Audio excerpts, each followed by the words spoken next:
Alam niyo, ang kahirapan na yan ay hindi natin dapat hindi natin dapat maging problema yan. Sapagkat ang Diyos ay mayaman at isusupply ng Panginoon ang ating lahat ng pangangailangan.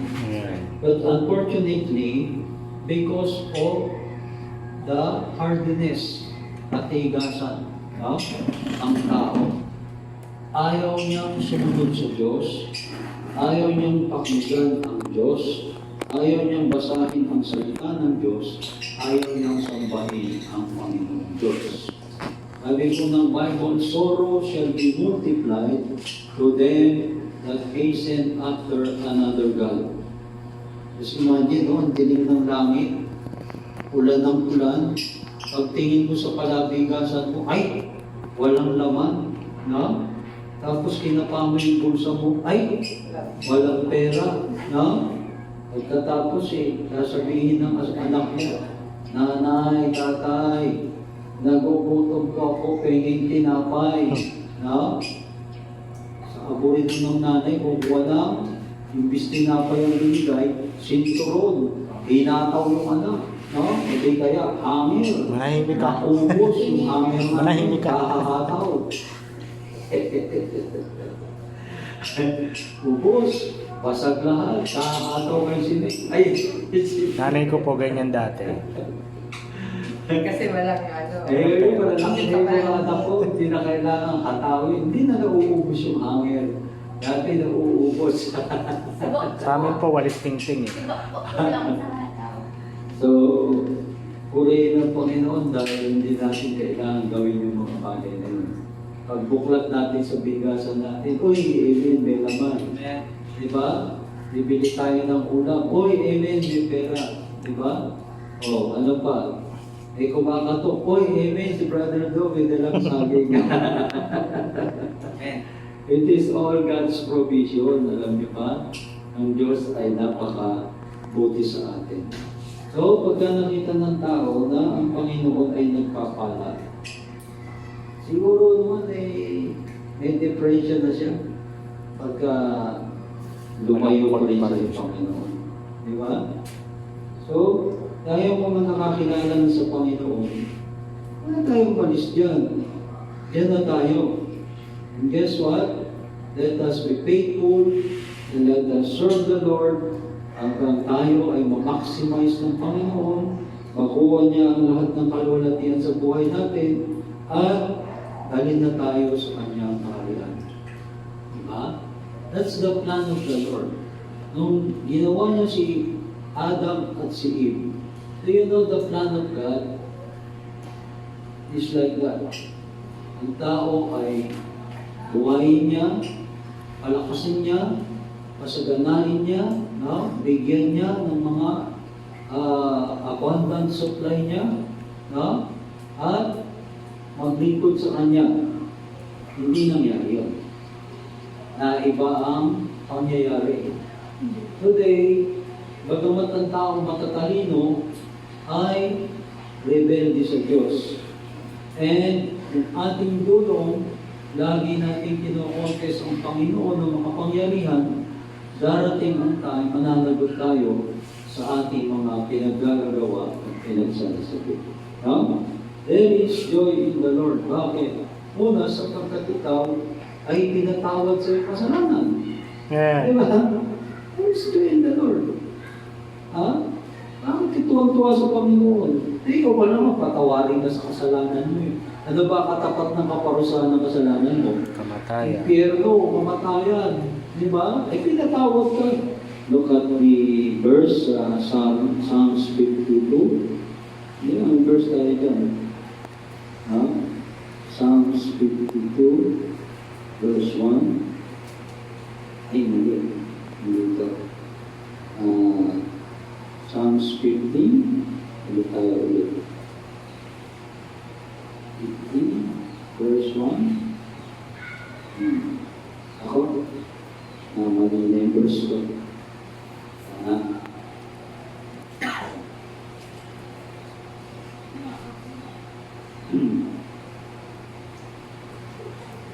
The work is imputed na.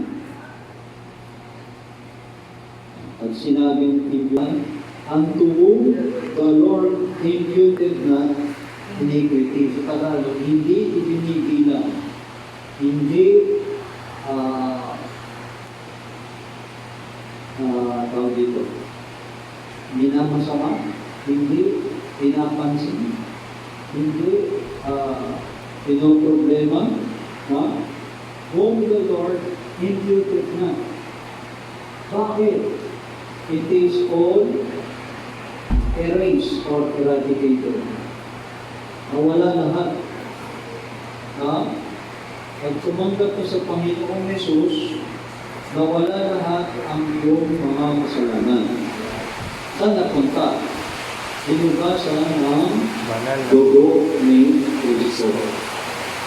Kaya, kung titignan natin yung mga tao na naglalakad sa kalye, kung nakikita lang natin yung puso, may pusong maitim. Tapos may pusong mapulang. Hinugasan ng dugo ni Kristo. Kaya lang yung mapula, bihira lang natin makita. Dahil most of the people ay namumuhay sa kanyang kasalanan. Without knowing, sabi ng Bible, Romans 6:23, ang kabayaran ng kasalanan ay kamatayan. Diba? So kung tayo ay hugas na sa dugo ni Jesus, ano ang ating kalayaan ng Kristo? Ay, kung tayo ay forgiven, tayo tinatawag na sa ating kasalanan. Dami kong kasalanan, Pastor. Lahat yun. Nung tanggapin mo si Kristo bilang iyong Panginoon tagapagligtas, past, present, future na kasalanan mo, ay tinatawag lahat ng Diyos. Pero hanggang hindi mo kinikilala si Kristo sa buhay mo, at nabubuhay ka sa kasalanan, at kadiliman, ang iyong puso ay nananatiling maitim. At ang sabi ng Bible, your sin, past, present, and future are not forgiven. Still nandoon. Yan ang malaking problema ng tao.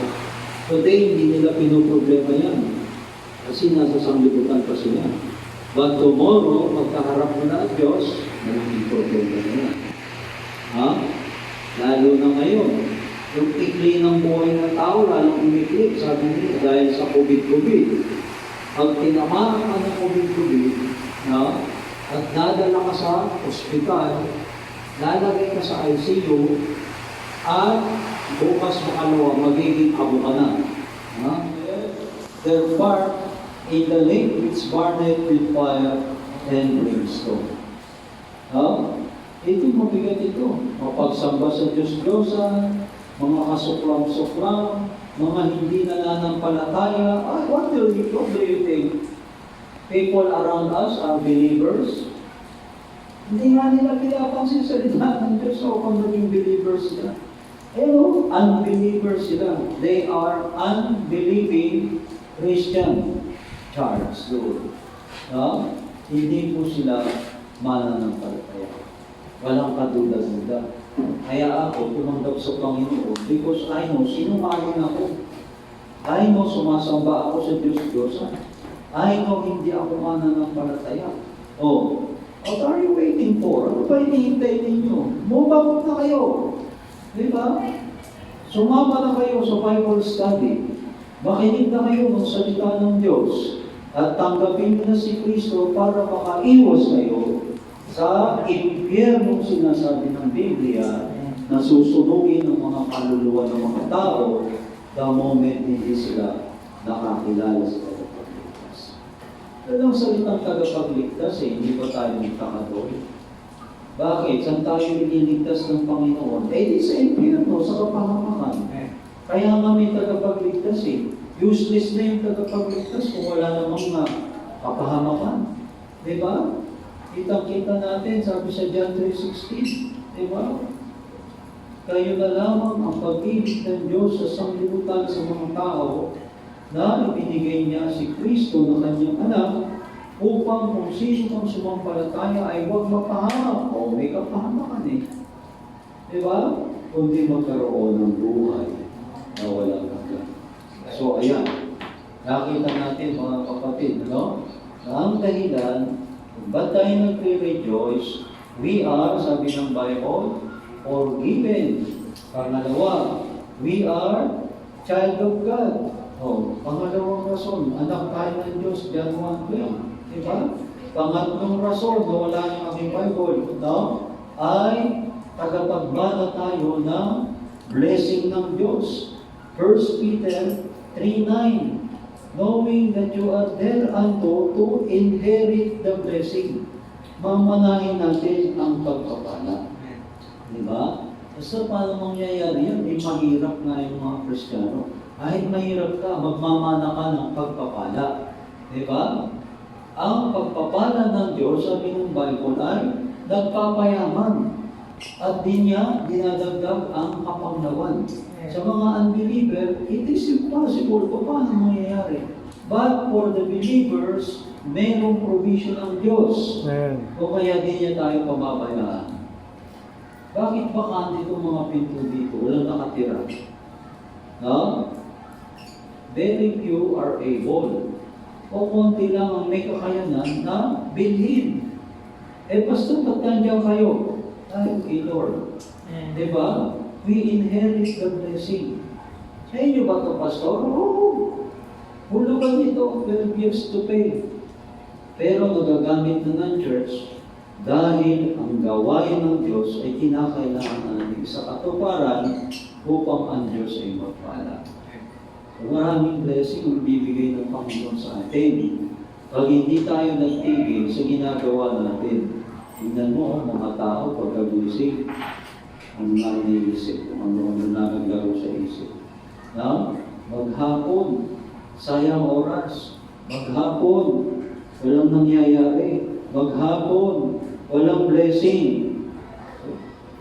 Ayaw ko niyan. Pagkagising ko dito kanina, I pray to the Lord, I read my scripture, may kumatok na tao, nag-sign up ako. Pagkatapos, umuwi ako sa bahay. Pagkatapos, nagkape ko. Pagkatapos, pumunta ako sa mga aso, pinakain ko. Namitas ako ng patola, naging ulam, ng tanghalian, 3 piraso. At pagkatapos, nagpanakala ako doon, nagtanim ako ng saging. Ano ba?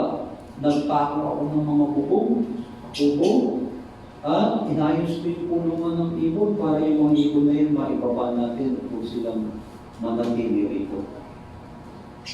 Amen. Diba? Hindi nangyayari sa oras mo.